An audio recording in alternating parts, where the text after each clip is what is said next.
In this video, you will explore how to use the Verify Selected Value keyword in Avo Assure to instruct the Avo Assure client to validate if the expected value for the selected item in a dropdown list matches the actual value when automating SAP processes.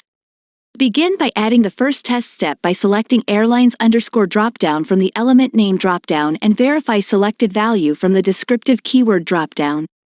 Then, add the input value as BA British Airways and add the output value as result in curly brackets.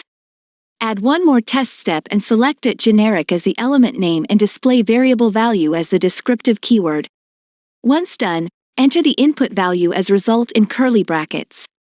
Do note that this input value in the second step is the same as the output value in the first test step. Save the design test steps and debug them. During the debugging of the design test steps, the Avo Assure client verifies where the expected input value of the selected item in the provided dropdown list matches the actual output value. In this scenario, since both matches, the result is true,